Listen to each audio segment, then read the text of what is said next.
이 바쁜 북런던의 두 라이벌이 지난 몇 시즌 전과는 완전히 다른 입장에서 펼친 경기. 이번 시즌만큼은 맨시티를 뛰어넘고 뒷심을 발휘해 리그 우승을 위해 반드시 승리해야 하는 아스널과 챔피언스리그 진출을 위한 4위 싸움의 시작점. 토트넘의 한 시즌 농사를 결정지을 죽음의 3연전이라 불리는 아스널, 리버풀, 맨시티와의 첫 경기인 토트넘과 아스널의 경기가 끝난 후 영국 현지에서는 엄청난 반응들이 쏟아져 나오고 있습니다.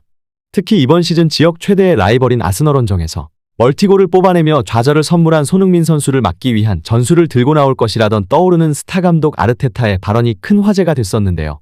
영국의 스카이 스포츠에서는 경기가 끝난 후 손흥민 선수의 플레이를 극찬하며 손흥민 선수의 예상치 못한 한 동작에 아스널의 탄탄한 수비가 무너지기 시작했고, 결국 프리미어리그에서 손흥민만 가진 그 독특한 능력이 경기장 위에 발휘되며 완벽한 승리를 가져갈 수 있다 극찬을 쏟아냈는데요. 해당 소식 탑클래스에서 자세히 전해드리도록 하겠습니다.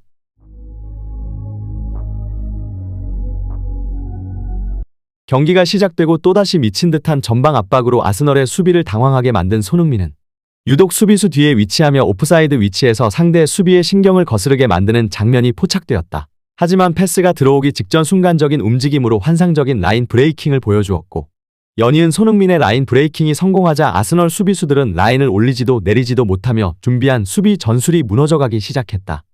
손흥민의 여우같은 움직임에 아스널의 단단한 수비 성곽이 무너져버린 경기였다. 토트넘의 이번 시즌 현실적인 목표인 챔피언스리그 진출을 위한 4위 싸움이 치열하게 흘러가는 가운데 토트넘은 지난 뉴캐슬전 치욕적인 0대4의 대패를 잇기 위해 반드시 승리가 필요한 경기에 나섰습니다. 쉽지 않은 지역 라이벌 더비, 게다가 상대는 리그 우승을 위해 혈안이 되어 있는 상태.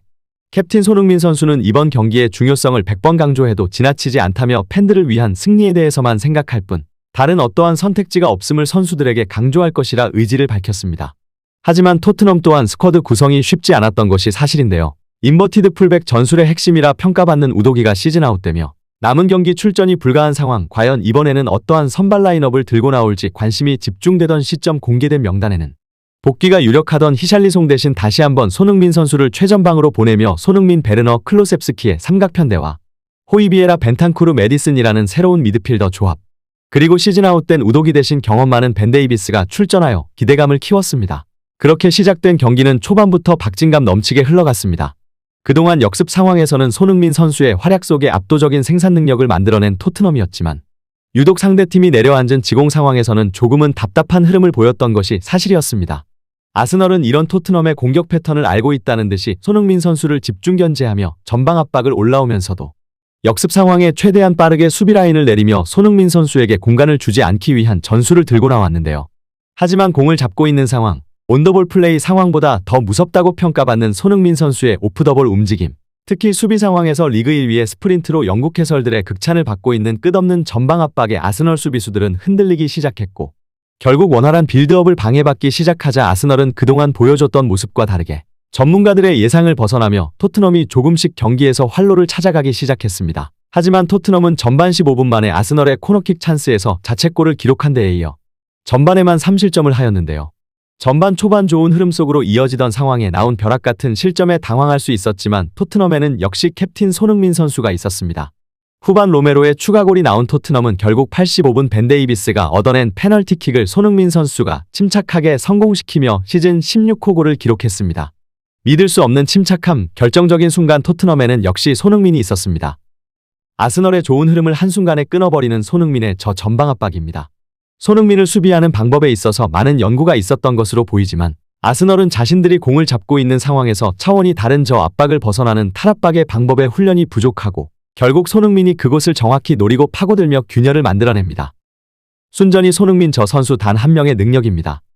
경기가 끝난 후 아스널의 엄청난 상승세를 이끌며 팀을 완전히 바꿔놓았다는 평가를 받는 전술가 아르테타는 놀라운 발언을 해 큰 화제가 되고 있는데요. 쉽지 않은 경기를 예상했지만 우리가 생각했던 것보다 토트넘은 더욱 터프했고 빨랐으며 때로는 세밀한 축구로 경기 모든 부분에서 위협적인 부분을 보였습니다.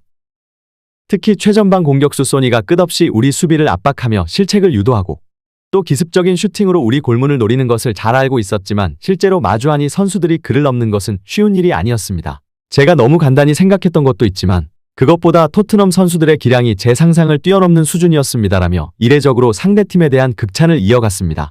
실제로 영국의 스카이 스포츠에서 또한 쉽지 않은 경기에서 흐름을 바꾸어 놓는 장면을 만든 건 역시 손흥민이었다며 윙포워드와 센터포워드 특별한 전술적 변화 없이 어느 포지션에서도 월드클래스 기량을 보여주는 선수가 프리미어리그에는 단 한 명도 없다 확신한다. 손흥민의 멀티포지션 소화 능력은 토트넘 감독에게는 엄청난 행운으로 전술적 다양성을 불러일으키고 또 상대팀 감독 입장에서는 맞춤형 수비 전략을 짤 수 없는 혼동을 불러일으키며 재앙을 초래한다. 메디슨과 비수마 등 중원의 미드필더들은 오직 손흥민에게만 더 많은 패스를 넣어주는 것이 팀에 더 큰 도움이 될 것이라는 예상치 못한 발언을 하기도 하였습니다. 시즌 초반 극도의 골 결정력 난조를 보인 토트넘 동료들, 히샬리송과 존슨, 클로셉스키 등과 공격진을 구성하였지만 그는 절대 포기하지 않았고 7시즌 동안 윙포워드로 활약한 손흥민이 직접 센터포워드로 활약하며 어떻게 해서든지 팀에 도움이 되려 노력했다며 결국 히샬리송의 부활과 존슨의 데뷔골 도움, 파페사르와 메디슨, 그리고 수비수 반더펜까지 득점을 할 수 있도록 도와주며 팀 동료들에게 헌신적인 플레이를 하고 있다 언급하였습니다. 손흥민 선수의 현재까지 기대 득점의 합은 단 7골, 기대 도움은 18개로 결정적 키 찬스를 프리미어리그에서 두 번째로 많이 생산했지만 그것을 골로 연결시킨 것은 단 9번에 불과한 팀 동료들의 저조한 공격력과 동료들의 퀄리티 낮은 패스로 정상적인 공격수라면 7골을 기록했어야 하지만 자신의 능력만으로 미친 듯한 파이널 서드 지역에서의 마지막 터치로 기대 득점보다 2배가 넘는 15골을 기록하고 있다는 평가가 나오고 있는 것입니다. 이렇게 엄청난 반응들이 나오고 있는 가운데 과연 손흥민 선수는 역사적인 득점왕에 다시 한번 이름을 올릴 수 있을 것인지 토트넘의 상승세는 어디까지 이어질 수 있을 것인지 관련 소식 계속해서 탑클래스에서 전해드리도록 하겠습니다. 구독, 좋아요 눌러주시면 영상 제작에 정말 큰 힘이 됩니다. 우리 자랑스러운 탑클래스 선수들 소식 전해드리는 탑클래스TV. 구독, 좋아요 눌러주시고 시청해주신 여러분이 오늘의 탑입니다. 진심으로 감사합니다.